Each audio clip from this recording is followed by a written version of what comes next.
이래와 열연들 쓰라비 연들 쓰라비카 와바바바바바바바바바바바바바 이디스레 열연들 쓰라비 연들 쓰라비카 주님 믿음으로 나가기를 원합니다. 믿음으로 승리하기를 원합니다. 주님 함께하여 주시옵소서. 연들 쓰라비 카파파파파 연들 쓰라비카 여러분 연들 쓰라 열에 연들 쓰라비 연들 쓰라비 연들 쓰라비 연들 쓰라비카 연들 쓰라비카 이리리 연들 쓰라비카 연들 쓰라비 연들 쓰라비카 연들 쓰라비카 이리리리리 연들 쓰라 열에 열에 열에 열에 연들 쓰라비카 열에 연들 쓰라비카 아바바바바바바바 연들 쓰라 열에 연들 쓰라 열에 연들 쓰라비카 아바바 열에 연들 쓰라비 연들 쓰라비카 연들 쓰라비카 연들 쓰라비카 주님 아버지 우리 연들 쓰라 우리 안에 믿음을 더하여 주시옵소서. 영역으로 더하여 주시옵소서. 성도들 한 사람 한 사람 마음 가운데 믿음으로 도전하게 하여 주시옵소서. 두려워하며 영문하는 것이 아니라 아버지 앞에 믿음으로 나갈 수 있도록 주님 역사하여 주시옵소서.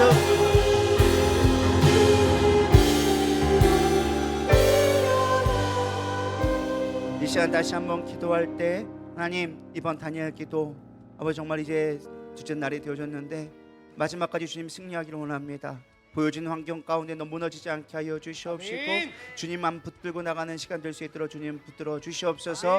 다니엘 기도를 위해서 특별히 기도해 주시고 특히 말씀 전하시는 다니엘 목사님과 또한 저를 위해서 기도해 주시고 사단이 우리를 넘어지지 않도록 정말 말씀에 집중하며 예배에 집중할 수 있도록 주님 철장 권세로 지켜주시옵소서. 무엇보다 기도해 주시기를 부탁드립니다. 또한 기도 부탁드리는 것은 내일 이제 이장로님이 서울에 병원 가서 어제 이제 폐 검사를 마지막 하게 되어집니다. 이제 치료 과정을 아버지 보게 될 터인데 하나님 정말로 좋은 의사를 만나 선한 결과 가운데 하나님 정말 하나님의 역사하시는 것들을 바라볼 수 있는 은혜를 허락하여 주시옵소서. 두려워하지 않게 하여 주시옵시고 정말로 그 영혼이 구원받고 하나님 앞에 모든 질병까지도 맡길 수 있는 믿음으로 더하여 주시옵소서. 모든 치유 과정 가운데 주님이 능력되게 하여 주시옵소서. 우리의 선한 우리의 계획보다 뛰어나신 하나님을 신뢰하며 나갈 수 있는 믿음 달라고 또 교회 아프신 분들을 위하여서 우리 같이 기도하기를 소망합니다. 우리 주여 한번 부르며 다시 한번 기도로 나아가겠습니다. 기도하시겠습니다. 주여